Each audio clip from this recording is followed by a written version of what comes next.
Good evening students. आज हम लोग क्लास 10 के इकोनॉमिक्स में sectors of the Indian economy, आज इस चैप्टर पर हम लोग बात करेंगे। देखिए, सेक्टर्स इकोनॉमी के कौन कौन सेक्टर्स होते हैं और उस सेक्टर्स में कैसे चेंजेस आता है, ये भी समझेंगे कि कैसे उन सेक्टर्स में परिवर्तन आता है।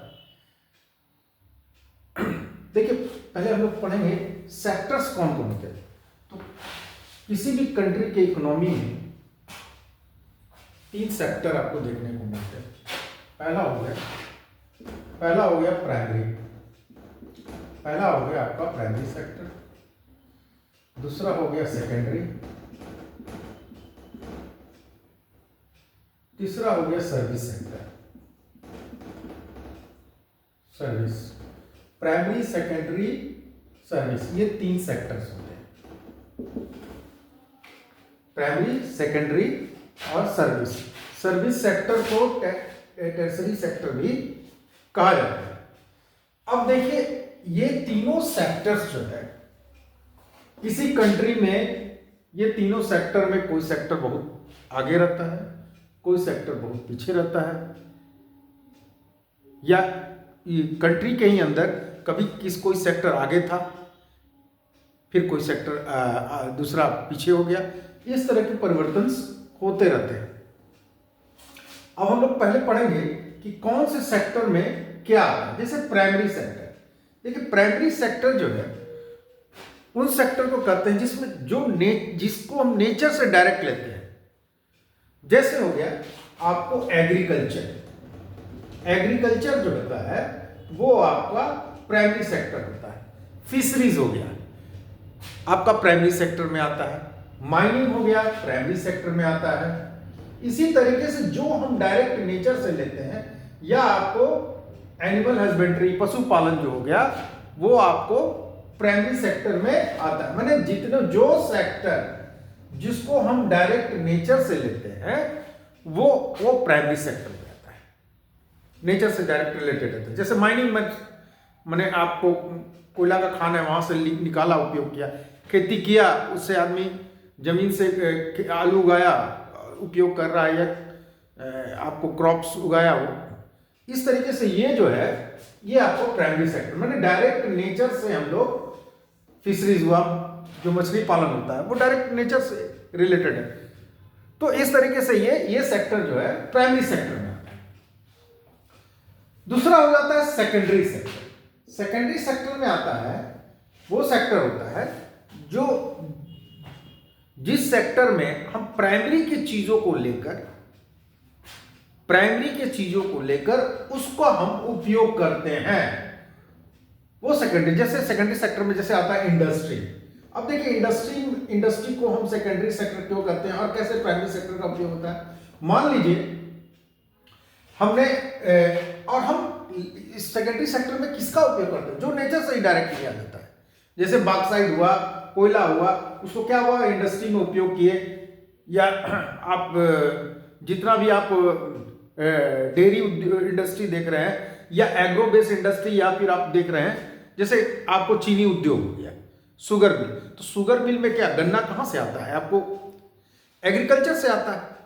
तो एग्रीकल्चर की चीजों, या मैंने डायरेक्ट प्राइमरी सेक्टर को लेकर उसका मैन्युफैक्चरिंग में अगर इस्तेमाल करते हैं, उससे कोई प्रोडक्ट बनाते हैं, प्रोडक्ट में तो मटेरियल लगेगा, और मटेरियल जो हम नेचर से लेकर बना रहे हैं, तो मटेरियल जो का उपयोग होता है, जो मैन्युफैक्चरिंग होता है, उसको हम सेकेंडरी सेक्टर कहते हैं।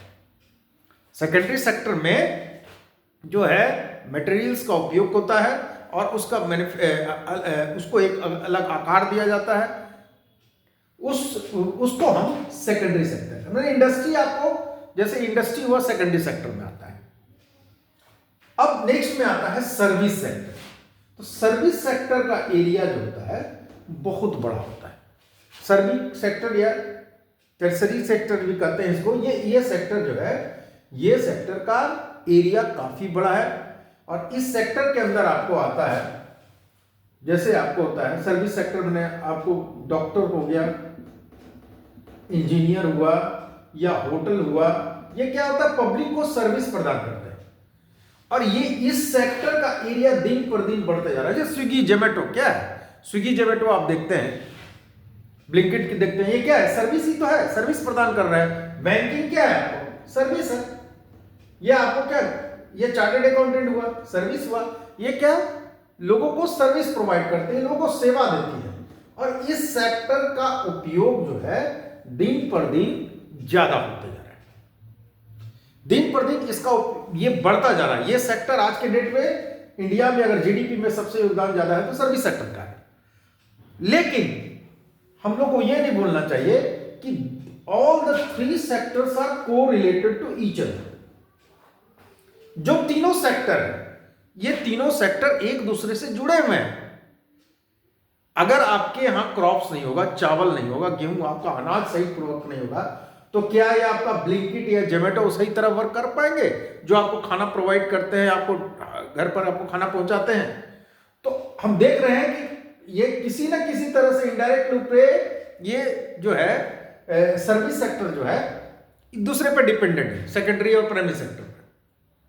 जैसे मान लीजिए अगर आपका इंडस्ट्री डेवलप होगा, तो अगर मान लीजिए किसी एरिया में इंडस्ट्री डेवलप हुआ, तो इंडस्ट्री अगर डेवलप हुआ तो वहां आदमी लोग बसेंगे तो बैंकिंग, स्कूल, ये सब का जरूरत पड़ेगा, टीचर की जरूरत पड़ेगी, डॉक्टर के हॉस्पिटल का जरूरत पड़ेगा, तो ये सेक्टर बढ़ेगा। तो मैंने आपको सेकेंडरी कहीं भी बढ़ रहा है तो उसके साथ साथ देख रहे हैं सर्विस भी बढ़ रहा है। उस एरिया में बैंकिंग खुल जाएगा, उस एरिया में मार्केट खुल जाएगा, तो आपको देखते हैं कि सर्विस सेक्टर भी वहां बढ़ रहा है। अब हम ये चीज देखते हैं कि सर्विस सेक्टर का एरिया जो है दिन पर दिन आगे बढ़ रहा है, उसका एरिया वास्ट होता जा रहा है। पहले हम देखते हैं जब हमारा देश आजाद हुआ तो उस समय क्या था, प्राइमरी सेक्टर से हमको ज्यादा मिलता था, या आजादी से पहले क्या था, कृषि, लोग ज्यादा क्या करते थे, खेती का काम करते थे, प्राइमरी सेक्टर से ज्यादा रिलेटेड वर्क करते थे और उसका इनकम ज्यादा था। लेकिन फिर आया एक समय ऐसा आया कि हमारे यहाँ सेकेंडरी टॉप पे आ गया, फिर बाद में क्या हो गया, उसके बाद सर्विस सेक्टर टॉप में आ गया। आज के डेट में सर्विस सेक्टर ज्यादा है। जीडीपी में सबसे ज्यादा योगदान इंडिया का अगर किसी सेक्टर का है तो सर्विस सेक्टर का है। लेकिन अगर किसी भी सेक्टर को नजरअंदाज कर दिया जाए ना, ये गलत, क्योंकि मैंने क्या कहा कि ऑल दीज सेक्टर्स आर को रिलेटेड टू ईच अदर। ये दोनों तीनों सेक्टर एक दूसरे से रिलेटेड है। अगर आपके यहां एग्रीकल्चर प्रोडक्ट नहीं आएगा, एग्रीकल्चर अच्छा उत्पादन नहीं होगा, तो ये सर्विस सेक्टर भी मार खाएगा, सेकेंडरी भी मार खाएगा। तो ऐसा नहीं है कि किसी भी एक सेक्टर को आप नजरअंदाज कर दें। गवर्नमेंट इसीलिए प्राइमरी सेक्टर में एग्रीकल्चर में जितना है किसानों को सब्सिडी देती है। सब्सिडी क्यों दिया जाता है? ताकि हमारा ये सेक्टर जो है इसका जो है ग्रोथ बढ़े और इसकी आमदनी अच्छी हो, क्योंकि ये दोनों सेक्टर भी तीनों सेक्टर एक दूसरे से जुड़े हुए। तो आज के डेट में हम लोग इतना ही पढ़ेंगे।